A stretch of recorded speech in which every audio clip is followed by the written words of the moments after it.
Ate Sharina. We've removed fragments of the bullet. But Pero buhay siya, di ba? Buhay siya? okay pa siya. But she's under comatose. I'm sorry. I'm sorry.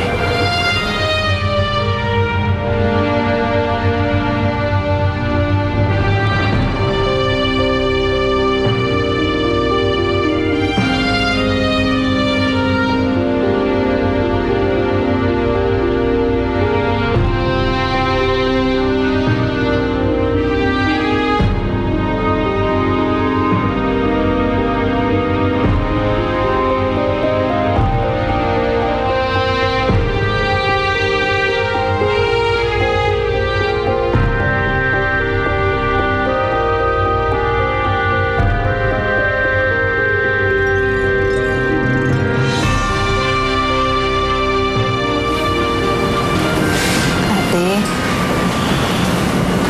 pinaiyak na nga ako ni nanay. Ngayon, ikaw naman magpapaiyak sa akin. Bakit ganun, ate? Kailangan palagi isa sa atin nandito sa ospital. Hindi ba pwede na magaling na lang tayong lahat? Ate, alam mo, napatawad na kita sa pagsama mo kay Benji noon. Kahit galit ako sa lalaking yan.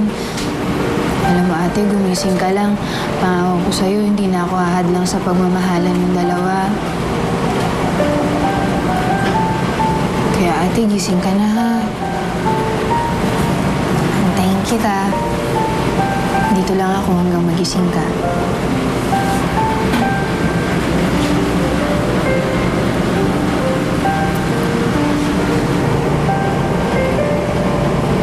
Mahal na mahal kita, ate.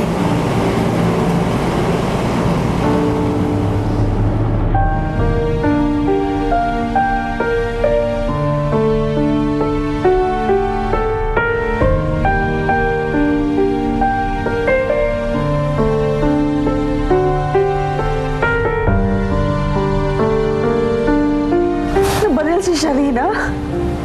Asan yung anak ko? Saan to? Sabi lang mo yung siya naka-confine.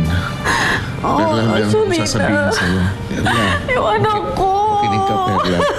Crisanto! Meron akong kailangan sabihin sa'yo pero huwag kang mabibigla. Ano yun? Nakakoma ngayon si Sharina. Oh, Diyos ko! Crisanto, gusto ko makita si Sharina. Ano ba kaya? Gusto ko siya makita sa bago! Para saan ka? Bakit kaya mo gisingin ate ko? Ha? Monica! Alam mo, nagawa lang magnakaw ng ate ko kasi gusto ka niya iligtas eh. Pagkatapos ano ito? Ha? Ganito mangyayari sa kanya? Eh, sana ba nung nabaril ka, namatay ka na lang. Di sana hindi napahamak ate ko, di ba? Hindi siya mapipilitang gumawa ng masama at higit sa lahat, hindi siya napapahamak.